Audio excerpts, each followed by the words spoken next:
Hello friends, this is Janvi Goswami. Last video में हमने किया था मैट्रिक्स का question number 1 to 7 first exercise from R D Sharma. आज हम स्टार्ट करने वाले हैं क्वेश्चन नंबर 8 से। अगर आप इस चैप्टर को फर्स्ट टाइम पढ़ रहे हैं या फिर आपको क्लियर नहीं है इसका बेसिक क्या है, तो आप प्लीज़ प्ले लिस्ट में जाके आप हमारी जो फर्स्ट और सेकेंड वीडियो थी आप वो चेक कर सकते हैं। वहाँ पे आपको मैट्रिक्स का पूरा बेसिक मिल जाएगा एंड देन ये क्वेश्चन करने भी आपके लिए बहुत ईजी हो जाएंगे। तो हम स्टार्ट करते हैं क्वेश्चन नंबर 8 से। इसमें लिखा हुआ है find x y a and b if this equals to this. मतलब अगर ये और ये मैट्रिक्स इक्वल है तो हमें एक्स वाई और ए बी की वैल्यू फाइंड करनी है। तो क्या होता है कि जो मैट्रिक्स के जो एलिमेंट्स होते हैं ये इक्वल होते हैं। मैं आपको बता देती हूँ, अगर आप फर्स्ट टाइम पढ़ रहे हो तो आपको क्लियर हो जाएगा।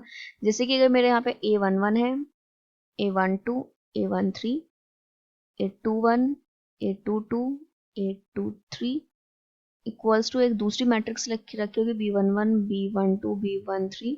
तो मतलब इसमें ये होता है कि जो एलिमेंट होंगे वो इक्वल होंगे। मैं आपको बताऊंगी कैसे होते हैं। देखो, इसका फर्स्ट एलिमेंट है A11, तो ये इक्वल होता है सेकंड मैट्रिक्स, ये जो दूसरी वाली मैट्रिक्स होगी इसके फर्स्ट एलिमेंट के B11। यहाँ पे A12 इक्वल होगा B12 के।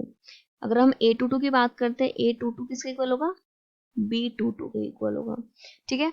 और अगर आपको ये बहुत अच्छे से समझना है, यहाँ पे मैंने आपको थोड़ा आइडिया दे ही दिया इसके बारे में, तो आप प्लीज एक बार प्लेलिस्ट में जाके चेक कर लेना, आपको वीडियो मिल जाएगी, वहां पे आपको बहुत अच्छे से सारी चीजें समझ आ जाएंगी। ओके, तो हमें इनको कंपैरिजन करना है। हमारा ये जो 3x plus 4y equals to 2 होगा, इक्वल्स टू 2।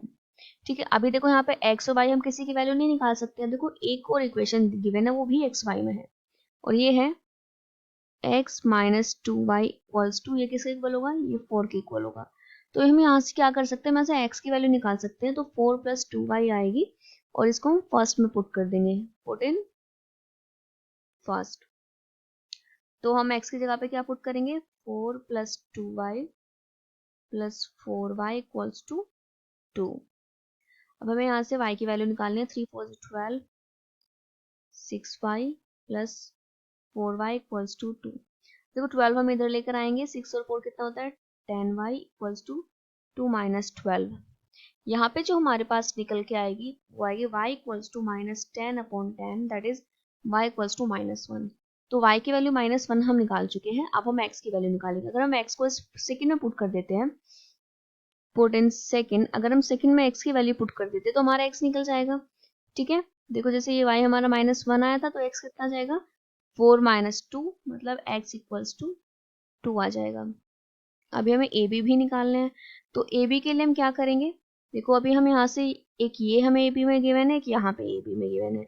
तो दो इक्वेशन, दो अननोन वेरिएबल सॉल्व करने आते ही है। तो ए बी इक्वल्स टू क्या होगा? 5। ए प्लस बी इक्वल्स टू 5, इसे हम इक्वेशन नंबर थर्ड लेट कर लेते हैं। 2a minus b equals to -5, 2a minus b equals to -5, ये हम फोर्थ मान लेते हैं। अब क्या करेंगे? जैसे कि हम इसमें से ना b की वैल्यू निकाल लेते हैं। 2a plus 5 equals to b, b हमारा 2a प्लस 5 आया, और इसे हम थर्ड में डाल देंगे इस वैल्यू को। तो थर्ड में डालेंगे तो हमारी क्या आ जाएगा? a plus 2a plus 5 equals to 5, 5 से 5 कैंसिल, 3a इक्वल्स टू 0। तो मतलब a की वैल्यू 0 आई है। अब इसमें डालेंगे, अगर हम थर्ड इक्वेशन में किसी में भी डाल सकते हैं, थर्ड में डालो, फोर्थ में डालो, किसी में भी। तो अगर हम थर्ड में पुट कर रहे हैं, पुट इन थर्ड, थर्ड में अगर हम a की वैल्यू पुट करेंगे तो क्या होगा? b की हमारी यहाँ से वैल्यू आ जाएगी। तो b कितना आएगा? b आएगा हमारा 5। क्लियर है? तो यहाँ से हमारी सारी x, y, a and b की वैल्यूज आ चुकी है। अब हम अपने नेक्स्ट क्वेश्चन पे मूव करते हैं। क्वेश्चन नंबर 9, ये भी हमारा क्वेश्चन नंबर 8 के जैसा ही है। इसमें हमें x, y, a और b की वैल्यू निकालनी है जब a मैट्रिक्स b के इक्वल होगी। ठीक है। तो हम इनका कंपैरिजन करेंगे। हम लिखेंगे 2x minus 3y equals to 1। यहाँ पे अननोन वेरिएबल 2 है और इक्वेशन 1 है, तो हम कभी भी ऐसे सॉल्व नहीं कर पाते कि एक इक्वेशन से दो अननोन वेरिएबल की हम वैल्यू नहीं निकाल सकते हैं। तो हमारे लिए, इसके लिए मतलब हमें एक और इक्वेशन चाहिए एक्स वाई में, तो वो हमें मिल चुकी है एक्स वाई में एक और इक्वेशन। हम इसको कंपैरिजन कर लेते हैं। तो यहाँ से x plus 4y equals to 6 के इक्वल आएगा। अब मैं क्या कर रही हूँ, सेकंड वाली इक्वेशन से x की वैल्यू निकालूंगी, जो ये आ जाएगी, और इसे हम फर्स्ट में पुट कर देंगे।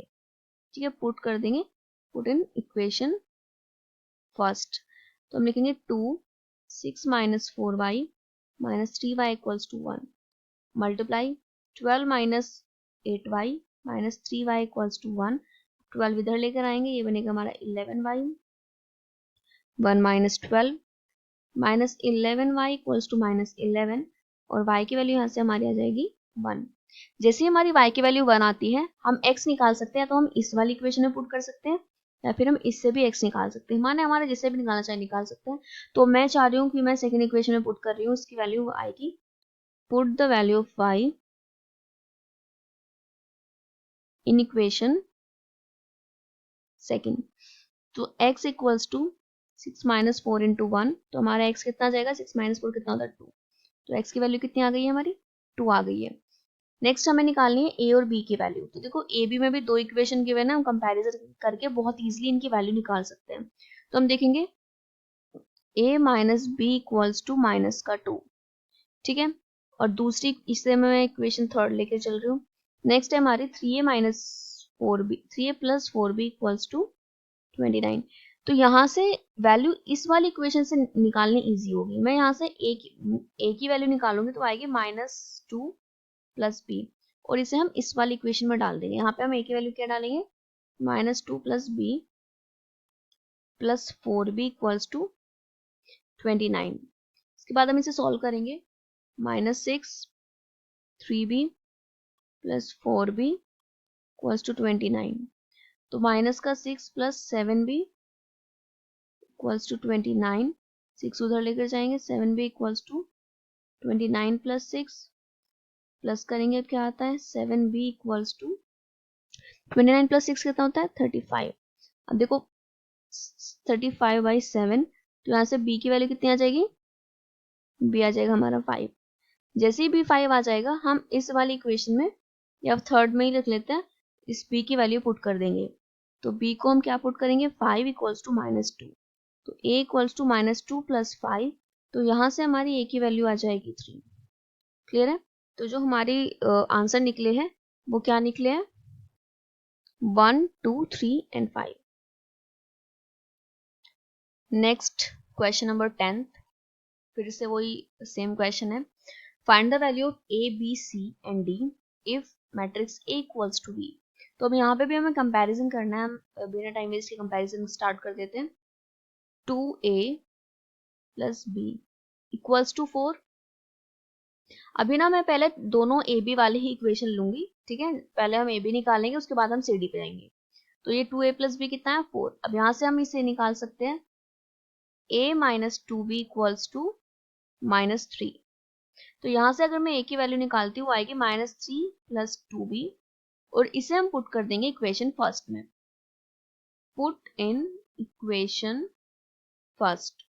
तो यहाँ पे हम a की वैल्यू पुट करेंगे -3 plus 2b plus b equals to 4।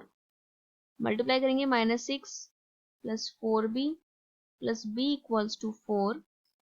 4 plus 4b plus 1b equals to 5b। 4 plus, अब हम इस -6 को मैं इधर ही लेके आ रही हूँ तो +6 हो जाएगा। नीचे आएंगे तो ये आएगा 5b equals to 10 and b की यहाँ से वैल्यू कितनी निकलेगी 2। जैसे ही हमारी b की वैल्यू निकलेगी हम इस वाली इक्वेशन में b को पुट करेंगे।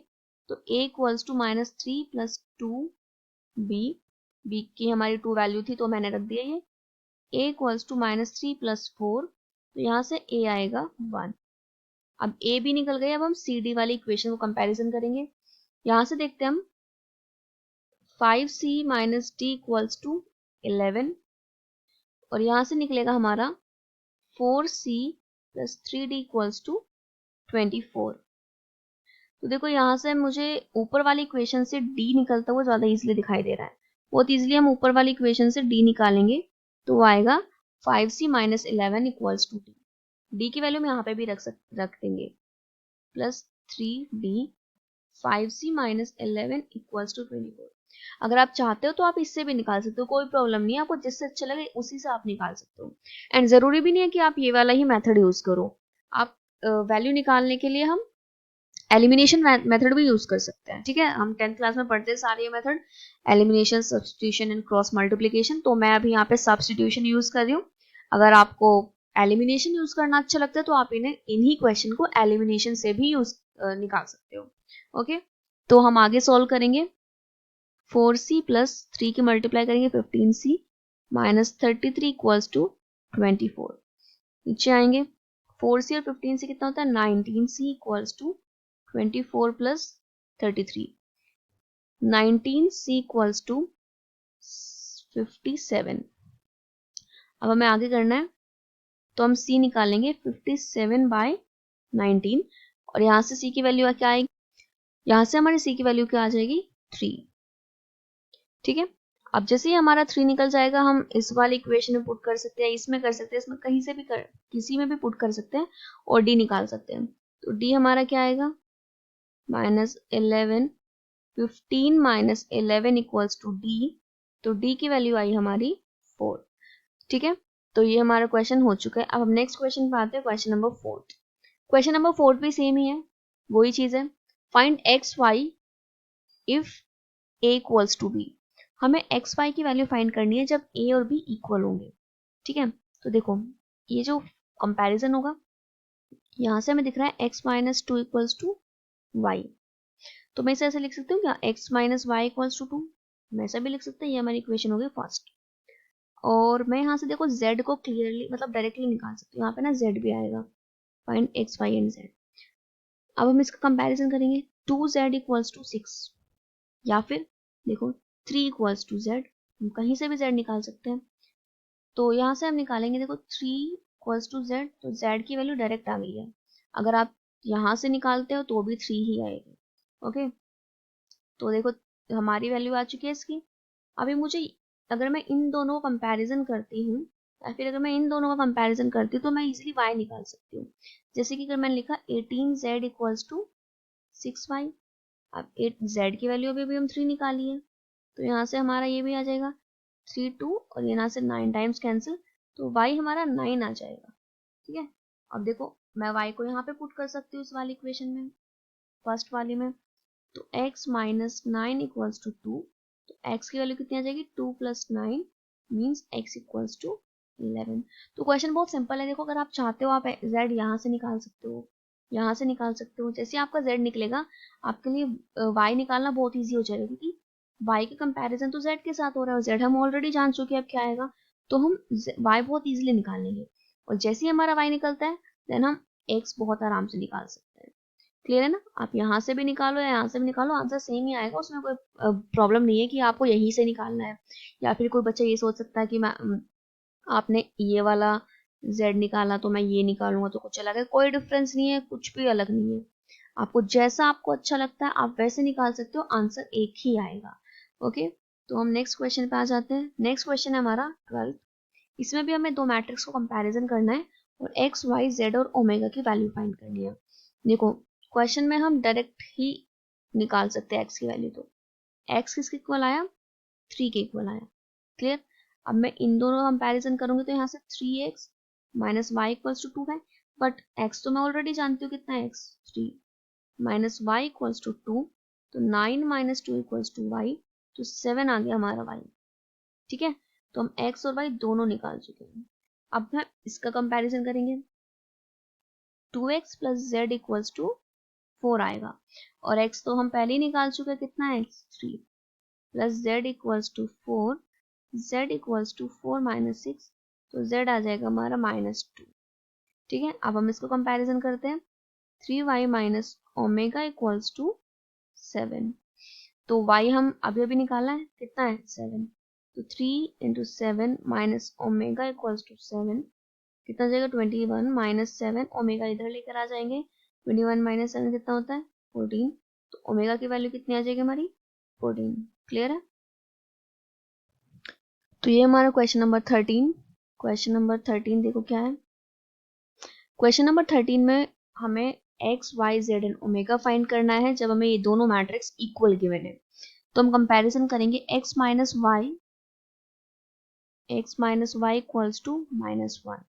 ठीक है, अभी हम इसको फर्स्ट मान के यहीं छोड़ देते हैं, सेकंड उठाओ 2x minus y equals to 0, तो हम लिख सकते हैं कि 2x इक्वल्स टू वाई। ठीक है, इसकी वैल्यू मैं फर्स्ट में डाल देती हूँ, फर्स्ट में मैं y की जगह पे 2x डाल रही हूँ, तो y की जगह पे क्या डालेंगे हम 2x, क्योंकि यहीं पे बोला हुआ है कि y और 2x इक्वल है, equals to -1, x minus 2x आएगा -x इक्वल्स टू -1, तो माइनस से माइनस कैंसिल, x की वैल्यू आ जाएगी 1। जैसे ही हमारे x की वैल्यू 1 आती है हम इस इक्वेशन में x डालेंगे और हमारा y आ जाएगा, y कितना आएगा, y आ जाएगा 2। क्लियर है। और देखो z हमें डायरेक्टली दिया हुआ है, z इक्वल्स टू 4 और ओमेगा भी डायरेक्टली 5 गिवन है, ये हमें निकालने की कोई ज़रूरत नहीं है। Okay, now question number 7। Question number 7 में भी हमें a b c x y और z की वैल्यू निकालनी है। तो सबसे पहले कंपैरिजन करना स्टार्ट कर देते हैं। यहाँ से देखो x प्लस 3 इक्वल्स टू 0, तो इसका मतलब क्या हुआ, x कितना आ जाएगा, -3। अब यहाँ देखते हैं, यहाँ से आएगा z plus 4 equals to 6, z plus 4 equals to 6, तो z कितना आएगा, 6 minus 4 means z equals to 2। अब हम इसको कंपैरिजन करते हैं, इन दोनों का कंपैरिजन, तो यहाँ से हमारा 2y minus 7 equals to 3y minus 2, तो y और y एक साथ रख लेते हैं, कॉन्स्टेंट एक साथ रखेंगे, 2y minus 3y equals to -2 plus 7 minus y equals to 5, तो y की वैल्यू आ जाएगी हमारी -5। अब हम निकालेंगे x, तो हम निकाल ही चुके, तो यहाँ से बार बार निकालने की जरूरत नहीं है। अब हमें क्या निकालना है, देखो हमारी एक्स वाई जेड तीनों की वैल्यू आ गई, तो मैं एक्स वाई जेड वाली अब नहीं लेनी है, अब हम ए बी सी यूज करेंगे। देखो ए यहाँ पर है तो इसका कंपैरिजन करो, तो हमारा आएगा a minus 1 equals to -3, a minus 1 equals to -3, तो a कितना आएगा, -3 plus 1 means a equals to -2। Next हमें b निकालना है। देखो b में यहाँ से भी निकल सकता है वैसे, बट मैं यहाँ से निकालूंगी कि यहाँ से मुझे बहुत इजीली, मतलब इससे भी ज़्यादा इजीली निकलता हुआ दिखाई दे रहा है। लिखेंगे 3b equals to -21, b equals to -21/3, तो b की वैल्यू आ जाएगी हमारी -7। अब हमें c निकालना है, तो c तो हमें यहीं से निकालना पड़ेगा और कोई ऑप्शन नहीं है, तो हम लिखेंगे z plus 2c equals to 0 and 2c equals to -z, ठीक है। और z हम पहले ही निकाल चुके हैं, 2 आया है, तो 2c इक्वल्स टू -2, c कितना जाएगा, -2/2 इक्वल्स टू c आया हमारा -1। तो ये हो गया हमारा क्वेश्चन नंबर 14। नेक्स्ट हम आते हैं क्वेश्चन 15 पे। 15 में हमें क्या करना है, हमें ये दोनों मैट्रिक्स इक्वल गिवन है और हमें x प्लस वाई की वैल्यू फाइंड करनी है। कुछ भी नहीं करना, नॉर्मल एक्स वाई निकालो, दोनों को प्लस करो, x प्लस वाई आ जाएगा। तो मैं यहाँ से देखो, हम x यहाँ से भी निकाल सकते, लेकिन मैं यहाँ से निकालूंगी, यहाँ से बहुत ईजिली, मतलब डायरेक्ट आ जाएगा। तो 5x इक्वल्स टू 10, x कितना आएगा, 10/5, तो ऐसे x की वैल्यू आ जाती है हमारी 2। अब मैं y को यहाँ से निकाल रही हूँ, ठीक है, तो y square plus 1 equals to 26, y square equals to 26 minus 1, y square equals to 25, तो y की दो वैल्यू आएगी +-5। ओके, तो हम दो अलग अलग केस ले लेंगे। केस फर्स्ट क्या होगा, जब x 2 है एंड y कितना है 5, तो हमारा जो x प्लस वाई है वो क्या आ जाएगा, आ जाएगा 2 + 5 मीन्स 7। केस 2 लेंगे हम, केस 2 क्या होगा, केस 2 वो होगा कि x 2 है और y कितना है -5, तो इसमें हम अगर x प्लस वाई निकालते हैं इस केस में, तो 2 - 5 मीन्स -3 हमारा आंसर आता है। क्लियर। तो ये हमारा क्वेश्चन नंबर 15 हो चुका है एंड मैं होप करती हूँ कि आपको ये समझ आ रही होगी कि क्वेश्चन काफ़ी इजी है, कोई डिफिकल्टी लेवल नहीं है, ठीक है। अब जैसे कि मैंने आपको ये नहीं बताया कि 5 से 2 कैंसिल करेंगे, बिकॉज मुझे पता है आप 12th में आ चुके हैं तो आपको ये चीज़ें आती ही होंगी, ठीक। जैसे मैं इन दोनों कंपैरिजन से निकालूंगी, आप लोग बहुत अच्छे जानते हैं इजी है निकालना, कोई इतनी डिफिकल्टी नहीं है, बट अगर हम इसके कंपैरिजन में देखें तो ये थोड़ा और जल्दी निकल सकता है, तो क्यों ना हम इसी से निकाल लें। तो आप इससे भी निकालोगे, कोई प्रॉब्लम नहीं है, आपको जैसा सही लगे आप वैसे निकाल सकते हो, बिल्कुल भी प्रॉब्लम नहीं है। ओके, तो आप इस चीज़ का बस ध्यान रखना है आपको। तो नेक्स्ट हम क्वेश्चन पर आ जाते हैं, क्वेश्चन नंबर 16। यहाँ पे हमें क्या करना है, फिर से एक्स वाई जेड ओमेगा की वैल्यू फाइंड करनी है। देखो ओमेगा डायरेक्ट कितना आ रहा है 4, z प्लस 6 इक्वल्स टू 0, तो z कितना आया -6 आ गया।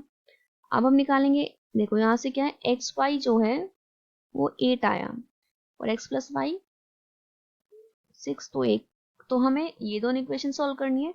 तो मैं क्या कर रही हूँ, मैं यहाँ से x की वैल्यू निकाल लेती हूँ, वो आएगी 6 माइनस वाई, और इसे मैं यहाँ पे पुट कर दूंगी। x की जगह क्या पुट किया, 6 माइनस वाई। इनकी मल्टीप्लाई कर रही हूँ मैं, 6 y minus y square equals to 8। ये क्वाड्रेटिक इक्वेशन बन रही है जो हमें सॉल्व करनी है। तो हम लिखेंगे माइनस का y square plus 6 y minus 8 equals to 0। मैं यहाँ से माइनस कॉमन निकाल के 0 वाली साइड में डाल रही हूँ। ठीक है, अब हमें क्या करनी है, क्वाड्रेटिक सॉल्व करनी है। तो उस क्वाड्रेटिक सॉल्व करने के लिए देखो क्या करना है, हमें यहाँ पे कुछ ऐसा लिखना है कि जिसको प्लस करने पे तो 6 आ जाए, बट अगर मैं उसको मल्टीप्लाई करूँ तो कितना आ जाए, 8। तो मैंने यहाँ पे 4 2 लिखा। देखो अगर हम 4 प्लस 2 करते हैं तो 6 आता है, बट अगर हम 4 इंटू 2 मीन्स अगर हम इनको मल्टीप्लाई करेंगे तो 8 आएगा। तो हम लिखेंगे y square minus 4y minus 2y plus 8 equals to 0। y first दो टर्म से y कॉमन लेंगे तो आएगा y माइनस 4। जो हमारे यहाँ पे बनता है वही हम यहाँ पे लिख देते हैं, माइनस प्लस माइनस, तो यहाँ से y माइनस 4 और y माइनस 2 दो फैक्टर आए, तो y की वैल्यू या तो 4 होगी या फिर y की वैल्यू 2 होगी। अब इसी पे डिपेंड करती है x। अगर हमारा y if y equals to 4, अगर y 4 है तो x कितना होगा, x को इसमें डालोगे x कितना आ जाएगा, 2 आ जाएगा। And if y equals to 2 तो x कितना आ जाएगा, 4 आ जाएगा। क्लियर है। तो यहाँ पे अगर आपको क्वाड्रेटिक इक्वेशन सॉल्व करनी नहीं आती है, अगर आप में से कोई ऐसा है जिसको कोई प्रॉब्लम है क्वाड्रेटिक सॉल्व करने में, तो आप मुझे कमेंट करके बता सकते हैं। मैं बहुत इजी तरीके से आपको क्वाड्रेटिक सॉल्व करना सिखाऊंगी। बहुत सिंपल सी ट्रिक होती है इसको सॉल्व करने की, जिससे हम कोई भी क्वाड्रेटिक इक्वेशन बहुत इजीली सॉल्व कर लेते हैं। ओके, तो अगर आपको ऐसा कुछ है कि आपको नहीं आती है सॉल्व करने, या फिर कोई प्रॉब्लम आती है आपको सॉल्व करने में, तो आप मुझे बता सकते हैं। फिर मैं उसकी एक सेपरेट वीडियो बनाऊंगी और वहाँ पे मैं आपको ये कैसे सॉल्व करते हैं वो सिखाऊंगी। ओके, फिलहाल हम मूव करते हैं अपने नेक्स्ट क्वेश्चन पे। Question number 17। इसमें क्या करना है, give an example of a row matrix which is also a column matrix. हमें एग्जांपल देना है एक मैट्रिक्स का जो कि रो मैट्रिक्स भी है और कॉलम मैट्रिक्स भी है। ओके, तो मैंने आपको टाइप्स ऑफ मैट्रिक्स में ये एक्सप्लेन किया था, बट एक बार मैं फिर भी रिपीट कर देती हूँ। रो मैट्रिक्स वो मैट्रिक्स होती है जिसमें सिर्फ एक रो होगी। जैसे कि मैं अगर लिख देती हूँ 1 2 3, ये इसमें सिर्फ एक ही रो है, कॉलम 3 है। ठीक है, और अगर मैं एक ये दूसरी मैट्रिक्स लिख रही हूँ 1 2, ये भी एक रो मैट्रिक्स है क्योंकि इसमें एक रो है, कॉलम कितने हैं, 2। मतलब रो मैट्रिक्स में क्या होता है, हमें कॉलम कितने हैं उस पर ध्यान नहीं देना है। कॉलम 2 हो, 3 हो, 4 हो, 5 हो, 10 हो, कोई प्रॉब्लम नहीं है, बट रो सिर्फ एक ही होनी चाहिए, वो होती है रो मैट्रिक्स। वहीं अगर हम कॉलम मैट्रिक्स की बात करते हैं तो कॉलम मैट्रिक्स वो होती है जिसमें कॉलम एक होगा, रो कितनी भी हो सकती है। जैसे कि आप इसमें देख सकते हैं रो कितनी है 3, बट कॉलम कितना है 1, तो ये हमारी कॉलम मैट्रिक्स है। अगर मैं एक और मैट्रिक्स लेती हूँ, जैसे मैंने एक ये मैट्रिक्स ले ली 9 8 7 5 4, देखो इसमें कितनी सारी रो है 1 2 3 4 5। ठीक है, यहाँ पे 5 रो हो गई, बट हमें रो से तो कोई मतलब ही नहीं है, हमें सिर्फ देखना है कॉलम। देखो जब भी रो मैट्रिक्स आएगा तो वहां पे कॉलम के बारे में बिल्कुल भी मत सोचना, सिर्फ रो देखना कि एक रो होनी चाहिए। और अगर कभी भी कॉलम मैट्रिक्स आता है वहां पे रो के बारे में कुछ नहीं सोचना है, सिर्फ कॉलम के बारे में सोचना है कि एक ही कॉलम होना चाहिए, ओनली वन कॉलम। क्लियर है। तो हम अब अपने एग्जाम्पल हमें देना है उस पर आ जाते हैं। तो हमें इस क्वेश्चन में बोला हुआ है कि एग्जाम्पल दो एक ऐसी मैट्रिक्स का जो रो भी है और कॉलम मैट्रिक्स भी है। तो अगर ऐसी ही हमें एग्जाम्पल देना है तो देखो रो मैट्रिक्स वो होती है जिसमें एक रो होती है, कॉलम मैट्रिक्स वो होती है जिसमें एक कॉलम होता है। तो हमें यहाँ पे एक ऐसे एग्जाम्पल देना होगा जिसमें एक ही रो हो और एक ही कॉलम। जैसे मैं लिख सकती हूँ यहाँ पे ये एक मैट्रिक्स, मैंने ए लिखा, मैं 8 लिख सकती हूँ, 9, कुछ भी एक नंबर लिखना है तो मैंने यहाँ पे ऐसी नॉर्मल ए लिख दिया, तो उसमें कोई प्रॉब्लम नहीं है। ओके, अगर आप कोई और नंबर लिखोगे उसमें भी कोई प्रॉब्लम नहीं है। बस मेन क्या है कि एक रो और एक कॉलम होना चाहिए। इसमें देखो आप रो एक है और कॉलम एक है, तो ये हमारी क्या हो गई, कैसे मैट्रिक्स इसमें एक रो है और एक कॉलम है। नेक्स्ट सेकंड पार्ट पर आ जाते हैं हम। सेकंड पार्ट में बोला हुआ है diagonal matrix which is not scalar, कि डायगोनल मैट्रिक्स जो कि स्केलर नहीं है। ठीक है, तो देखो डायगोनल मैट्रिक्स जो स्केलर नहीं है उसमें हम या तो 3x3 ले सकते हैं, 2x2 ले सकते हैं। जब भी डायगोनल मैट्रिक्स हम लेते हैं वो पहले हम उसके लिए कंडीशन होती है कि वो एक स्क्वायर मैट्रिक्स होनी चाहिए। स्क्वायर मैट्रिक्स मतलब जिसमें रो एंड कॉलम इक्वल होते हैं। अभी जैसे कि मैं यहाँ पे लिख देती हूँ 1 0 0 0 80,005। मैंने यहाँ पे एक मैट्रिक्स ली है, तो आप देख सकते हैं इसमें 3 रो एंड 3 कॉलम है, तो ये एक हमारी डायगोनल मैट्रिक्स बन जाती है। लेकिन उन्होंने बोला कि डायगोनल मैट्रिक्स तो हो लेकिन स्केलर नहीं होनी चाहिए। स्केलर वो मैट्रिक्स होती है इसमें डायगोनल एलिमेंट सारे क्या होते हैं, इसमें सारे डायगोनल एलिमेंट्स क्या होते हैं, एक जैसे होते हैं, या तो जैसे कि सारे अगर मैं 8 लिख देती है 5 ऐसा कुछ, तो वो क्या हो जाती है हमारी स्केलर हो जाती है। बट इन्होंने क्या बोला है कि स्केलर नहीं होनी चाहिए, तो इसलिए मैंने यहाँ पे ये चेंज कर दिया है। ओके, तो ये हमारी क्या हो गई है, डायगोनल मैट्रिक्स। नेक्स्ट हम थर्ड पार्ट पे आ जाते हैं, ट्रायंगुलर मैट्रिक्स। ट्रायंगुलर मैट्रिक्स दो टाइप की होती है, एक लोअर एक अपर, जो कि मैंने टाइप्स में बहुत अच्छे से एक्सप्लेन किया है। अगर आपने वो वीडियो देखी है तो आप ये क्वेश्चन खुद कर सकते हैं। ओके, बट नहीं देखी है तो मैं आपको खैर करा ही रही हूँ, बट फिर भी मैं आपको सजेस्ट करूंगी कि आप एक बार उस वीडियो को देखें। वो ज़्यादा बड़ी नहीं है, 15-20 मिनट की होगी शायद। ओके, बट वहां से आपको बहुत सारी चीज़ें क्लियर होंगी, सिर्फ ये क्वेश्चन ही नहीं, आपको वहां से और भी काफ़ी सारी चीज़ें क्लियर होंगी। तो अगर आप उसको देखेंगे तो वो आपके लिए बहुत फायदेमंद होगी। ओके, तो हम थर्ड क्वेश्चन पार्ट पे आ जाते हैं।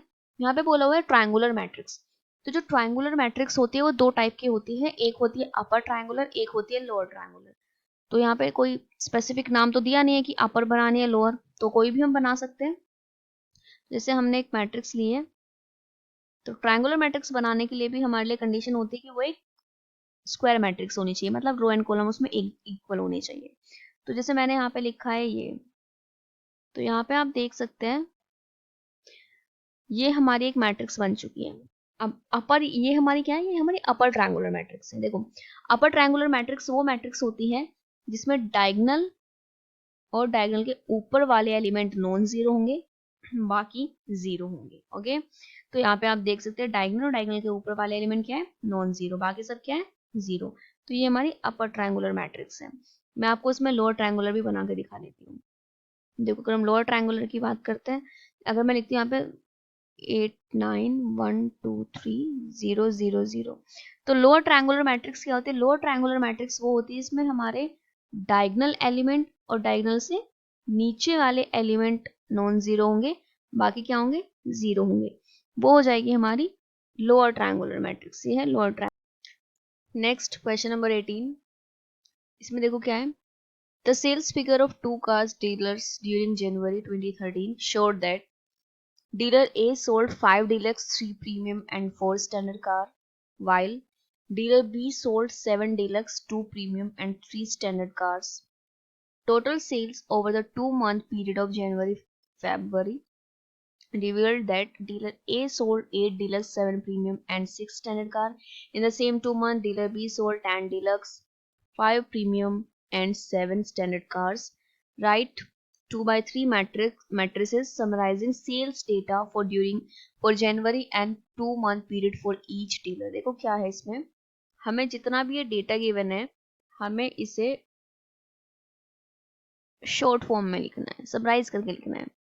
मतलब इसकी सिर्फ समरी लिखनी है, इसमें जो भी इंपॉर्टेंट चीजें हैं बस वो ही लिखना है, और जो एक्स्ट्रा लिखा हुआ है वो नहीं लिखना है। ओके, तो हम इससे कैसे रिप्रेजेंट करेंगे, और ये बोला हुआ है कि 2x3 की मैट्रिक्स बना के लिखना है, मतलब इसमें 2 रो और 3 कॉलम होंगी।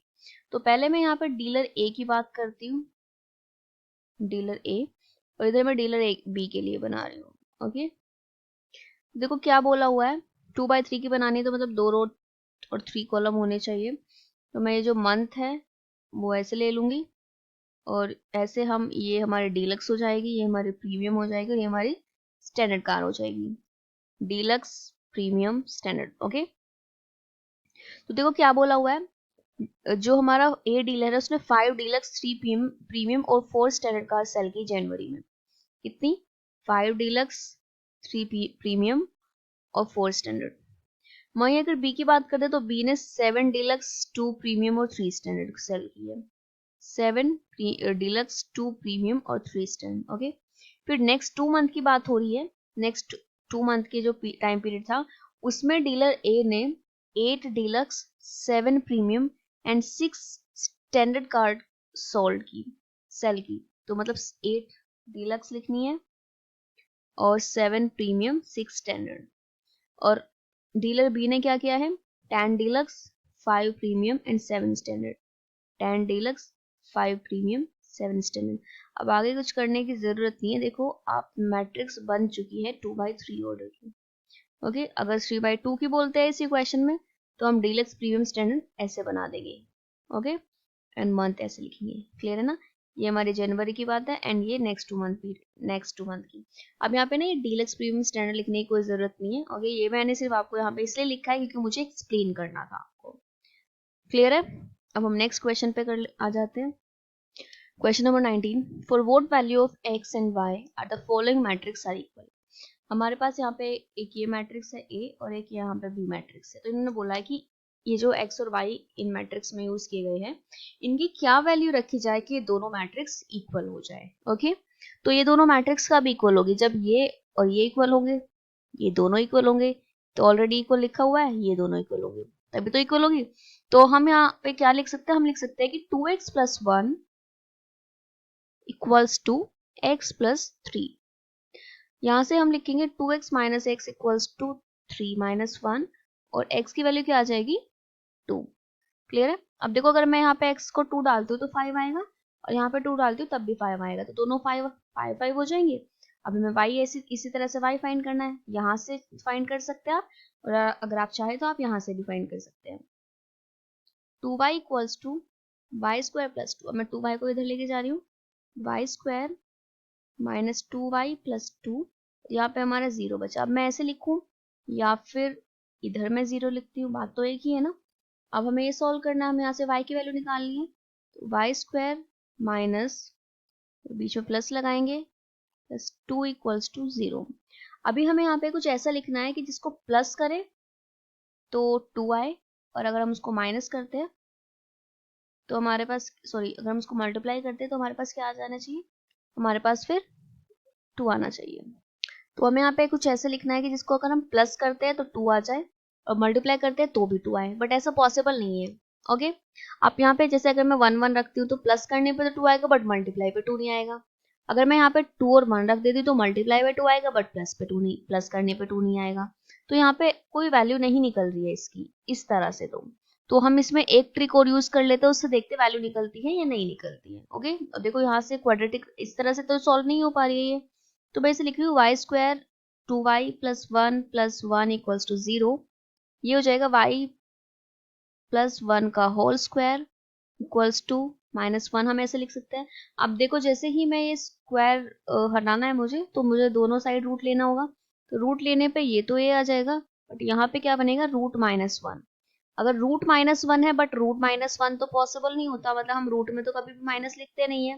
तो ये क्या हो जाएगा? इसे हमें नेग्लेक्ट क्या, इसे हमें लिखना पड़ेगा कि ये पॉसिबल ही नहीं है। ठीक है, ये पॉसिबल नहीं होगा, this is not possible, not possible. Okay, तो अब देखो यहाँ से नहीं आ रही है, अब ये मत कि हम यहाँ से निकालेंगे, यहाँ से नहीं आ रही तो हमें एक कंडीशन ऐसे मिल चुकी है कि y की मतलब यहाँ से वैल्यू नहीं निकल रही है। ओके, तो मतलब हम कोई भी वैल्यू नहीं रख सकते y की कि ये और ये इक्वल आ जाए। लेकिन अगर हमें मैट्रिक्स को इक्वल दिखाना है तो हमें चारों इक्वल दिखाने पड़ेंगे, जहां से हमें क्लियर हो चुका है कि ये और ये तो इक्वल आएंगे ही नहीं, क्योंकि y की कोई ऐसी वैल्यू ही नहीं निकल पा रही है। क्या रखेंगे हम y की जगह कि ये दोनों इक्वल आ जाए? ठीक है, कुछ भी नहीं है ऐसा। तो हम बोल सकते हैं कि a और b इक्वल ही नहीं है, क्योंकि यहाँ पे कुछ अलग आएगा, यहाँ पे कुछ और आएगा। तो हम बोल सकते हैं कि जो a एंड b है वो इक्वल नहीं है। एंड में हमारा एक कंक्लूजन निकलेगा। क्लियर है? अब हम नेक्स्ट क्वेश्चन पे कर लेते हैं। तो ये हमारा नेक्स्ट क्वेश्चन है, ये भी बिल्कुल ऐसा ही है, मतलब जैसे हम पहले कर चुके हैं। यहाँ पे हमें x और y निकालना है और हमें बोला हुआ है ये दोनों इक्वल है। देखो 19 क्वेश्चन में बोला हुआ था कि x और y निकालो, मतलब x और y की किस वैल्यू पे ये दोनों इक्वल होंगे। जिसमें आपको एक बार दिखा देती हूँ क्वेश्चन में, थोड़ा सा डिफरेंस है 19 और 20 में। देखो इसमें बोला हुआ है कि a और b ये दो मैट्रिक्स है और x और y की क्या वैल्यू रखी जाए कि ये दोनों इक्वल आ जाए। क्या आप रख सकते हैं हम ऐसा कुछ? लेकिन हमने देखा x तो है ऐसा, बट y की ऐसी कोई वैल्यू नहीं आ रही कि दोनों इक्वल आ जाए। तो हमारा क्या होगा कि ये पॉसिबल नहीं है कि ये दोनों इक्वल है। ओके, एंड इसमें हमें क्या बोला हुआ है? इसमें हमें बोला हुआ है कि ये दोनों इक्वल है और ये इक्वल है, तो x एंड y फाइंड करो। तो सॉल्व करते हैं। देखो यहाँ से मैं निकाल रही हूँ फर्स्ट, यहाँ से देखो, इसे हम कंपैरिजन करेंगे x + y equals to 3x + 4। ठीक है, इसे हम थोड़ा सॉल्व करेंगे और देखते हैं क्या निकलता है। इधर लेकर आते हैं x को, x plus y minus 3x plus sorry equals to 4, तो आ जाएगा y minus 2x equals to 4। Okay, but हमारे पास ना तो x है ना y है, तो अभी हम इसे फर्स्ट मान के हमें यहीं पे छोड़ना पड़ेगा और कोई ऑप्शन नहीं है हमारे पास। अब हम इस वाली y को फाइंड करने के लिए यूज कर लेते हैं। तो y square plus 2y equals to 3। अब y square plus 2y minus 3 equals to 0। अब हमें यहाँ पे क्वाड्रेटिक बन चुकी है हमारी, सोल्व करनी पड़ेगी y माइनस 3 इक्वल्स टू 0। अब देखो क्या है ना, जो कांस्टेंट से पहले साइन होता है ब्रैकेट में हमेशा वही रखना होता है, प्लस है तो प्लस, माइनस है तो माइनस। अब हमें यहाँ पे कोई ऐसी दो वैल्यू डालनी है कि जिसको हम अगर माइनस करते हैं तो ये आ जाए और मल्टीप्लाई करते हैं तो ये आ जाए। तो देखो अगर मैं यहाँ पे 3 माइनस 1 डालूंगी तो माइनस किया तो 2 आया, मल्टीप्लाई किया तो 3 आ जाएगा। तो इसे सोल्व करेंगे, y square 3y minus y minus 3 equals to 0। इन दोनों स्टार्टिंग के दो से हम y कॉमन लेंगे तो क्या बचेगा y प्लस 3। जो ये ब्रैकेट बनता है हम बिना कुछ सोचे समझे यहाँ पे लिख देते हैं। देखो लास्ट जो कांस्टेंट है उससे पहले प्लस, कांस्टेंट से पहले माइनस, प्लस माइनस क्या होता है माइनस, तो माइनस लिखेंगे। अब 3 की मल्टीप्लाई किससे की जाए कि 3 आ जाए, तो ऑब्वियसली 1 से, तो 1 आ जाएगा। तो y माइनस 1 और y प्लस 3। ओके, तो यहाँ से हमारे दो वैल्यू आएगी, एक y 1 आएगा और एक आएगा y माइनस 3। अब हमारी x भी 2 ही आएगी, तो हम लिखेंगे इफ y इक्वल्स टू 1, अगर y 1 है तो x देखते देखो क्या आएगा, तो हम लिखेंगे y माइनस 4 2x माइनस 3/2, तो x हमारा क्या आ जाएगा 3/2। और अगर y आ जाएगा हमारा 3, if y equals to minus 3, तो अब इस कंडीशन में देखते हैं x क्या आएगा 4। अब minus 3 minus 4 equals to 2x minus 7/2 equals to x। Clear है? तो अगर हमारा y 1 होगा तो x माइनस 3/2 आएगा, अगर y माइनस 3 होगा तो x आएगा minus 7/2। Next question. So next question is find a and b if a equals to b। यहाँ पे बोला हुआ है कि अगर a और b इक्वल है तो हमें स्मॉल a एंड b की वैल्यू फाइंड करनी है। तो अगर ये दोनों इक्वल है तो हम इन्हें कंपेयर कर सकते हैं। तो यहाँ से क्या आएगा a plus 4 equals to 2a plus 2। Okay, तो मैं ये वाली टर्म इधर लेके आ रही हूँ, a वाली, और कांस्टेंट इधर। तो यह हमारा माइनस a माइनस 2, तो a की वैल्यू कितनी आ गई है 2 आ गई।